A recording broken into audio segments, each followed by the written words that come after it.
Right. In this video, we're going to talk about reduced echelon form. Now, we already talked about echelon form, and reduced echelon form is a even simpler version than echelon form. Let me give you a little example.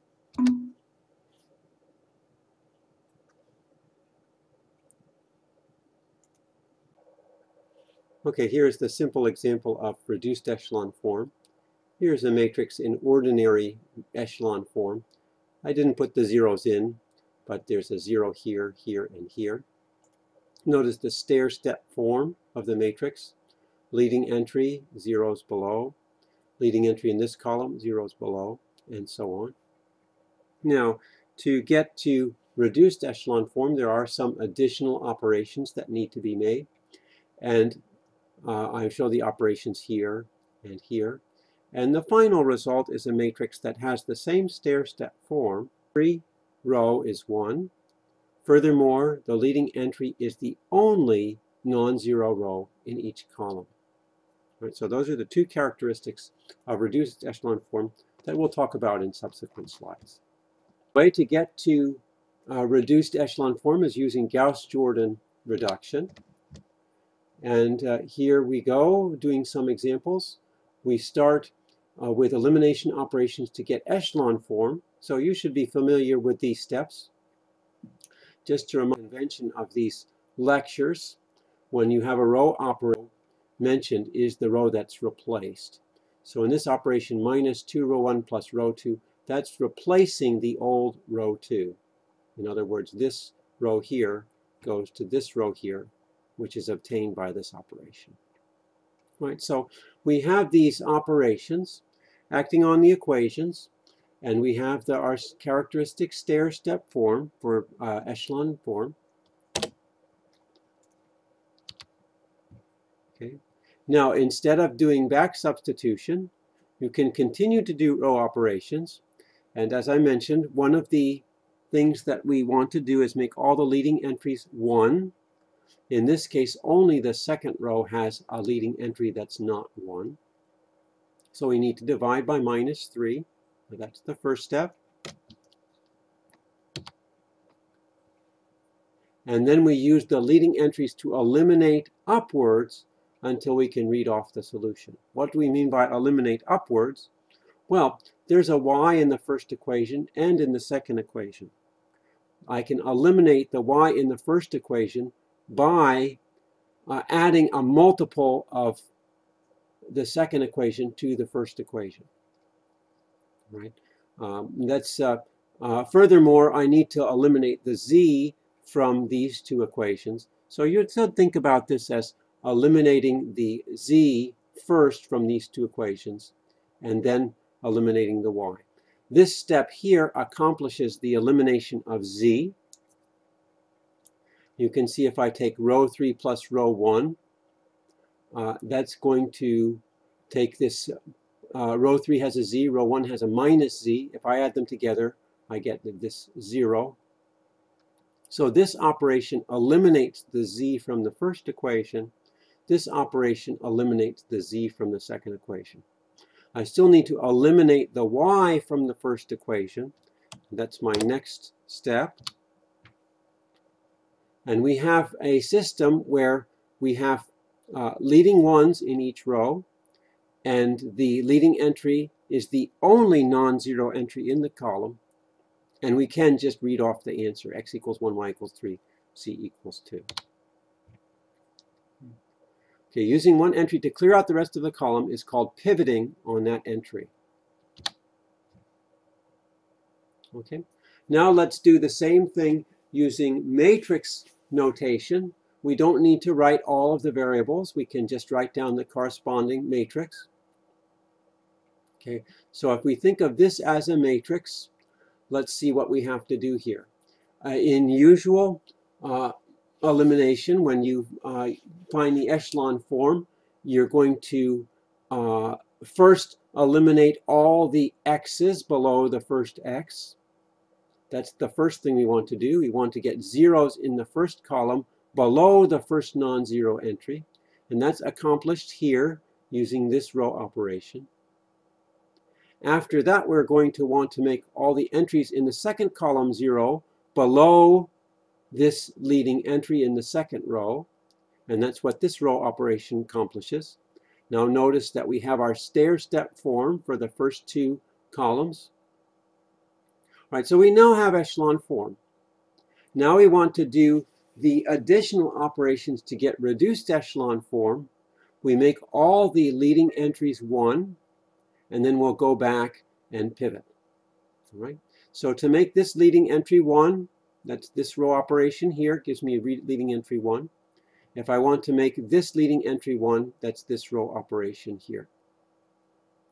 The final step is I want this 1 to be the only non-zero entry in this column. So this row operation here gets rid of the 3 halves here. After that, I want this 1 to be the only non-zero entry in the second column. So this row operation eliminates the -1 entry here. And I have my reduced echelon form here. So now we're at the point of wanting to interpret this result. The final augmented matrix here, I can represent in terms of equations down here. I've just filled in the variables. Now if I move the W terms here over to the right, then I get this form of the equations. And on the bottom I've written W equals W. This is obvious, but I need this in order to get the parametrized form. So my solution vector x, y, z, w can be written as 4/5 minus 6/5 minus 1/5 and 1 times w plus 9/5 minus 1/5 minus 1/5, 0. What I have here is exactly the parameterized equation here, parameterized description here. So I have a way of describing my solutions as a function of this free perimeter W, which can be anything. All right, so this extension of Gauss's method is the Gauss-Jordan method. Let's formalize the definition. A matrix or linear system is in reduced echelon form if, in addition to being in echelon form, each leading entry is a 1, and it's the only non-zero entry in its column. So we saw how we did this in the preceding example. All right, what's the cost of Gauss-Jordan? You have to do additional arithmetic. The benefit is that instead of doing back substitution, as in Gauss's method, we can read off the solution with no additional work if we have the matrix in Gauss-Jordan form. Right? So now we're going to do some theory. We want to prove some facts about Gauss-Jordan form. Eventually we will show that every matrix has a unique Gauss-Jordan form, which is good because then we can characterize all matrices by their Gauss-Jordan form. Right? So this relationship reduces to is in equivalence. Okay? So what does reduce to mean? Reduce to means that you can take a matrix and apply elementary operations to it and get to a second matrix. That means the first matrix reduces to the second matrix. Now I should clarify here that reduces to doesn't necessarily mean that the second matrix is simpler than the first matrix.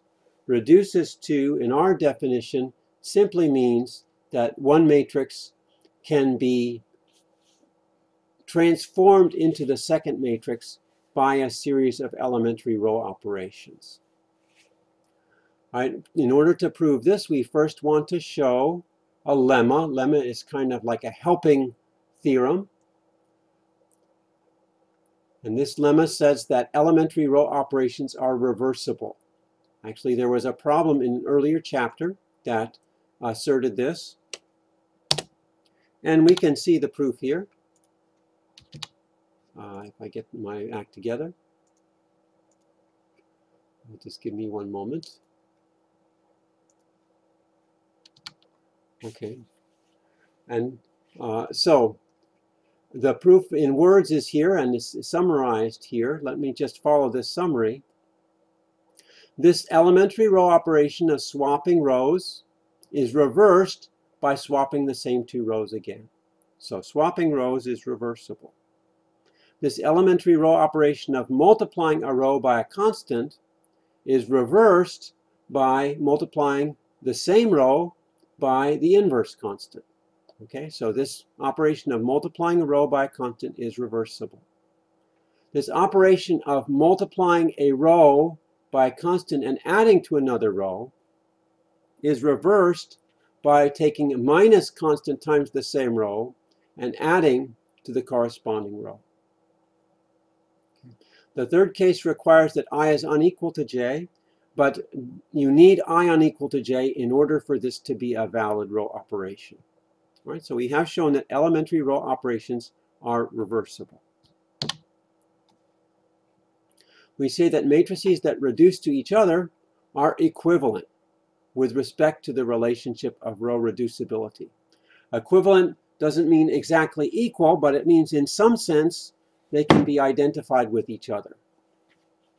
The next result justifies this using the definition of an equivalence.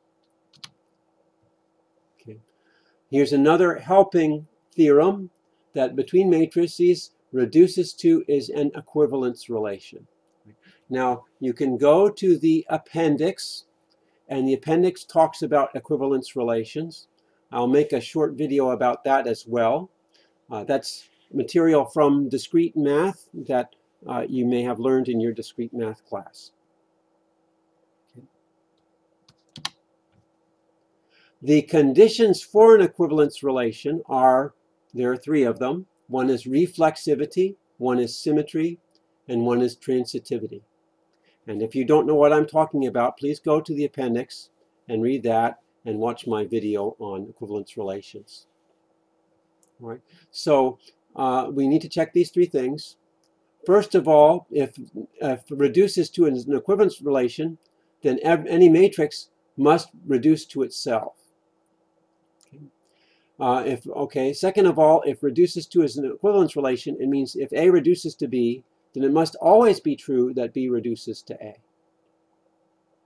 Third of all, if reduces to is an equivalence relation, we must prove that for any three matrices such that A reduces to B and B reduces to C, we also have that A reduces to C.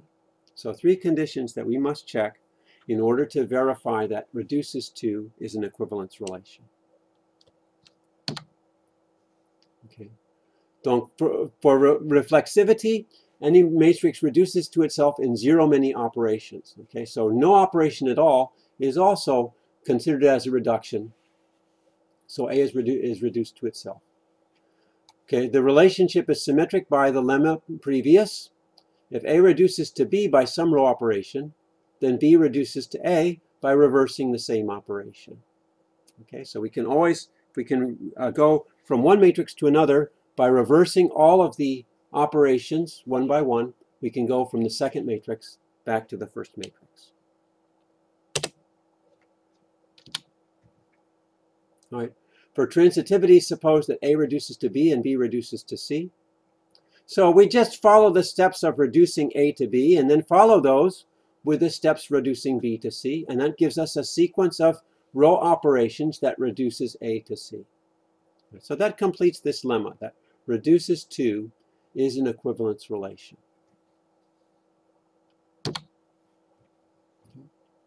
All right, two matrices that are interreducible by elementary row operations are row equivalent.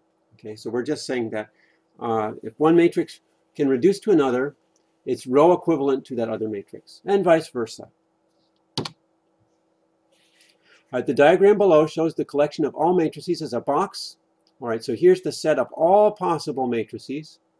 Inside that box, each matrix lies in a class. All right, so each one of these sections here, it represents a class. Matrices are in the same class if and only if they are interreducible. The classes are disjoint. No matrix is in two distinct classes. That's a property of equivalence relations that you can find from the appendix. So we have partitioned the collection of matrices into row equivalence classes. Partition just means divided up. Each one of these classes is disjoint from all the others, and all together they make up the set of all possible matrices. So this is a good picture to have in mind. This matrix A and this matrix B are row equivalent, and any other matrix in the set represented by this area will be row equivalent to both A and to B.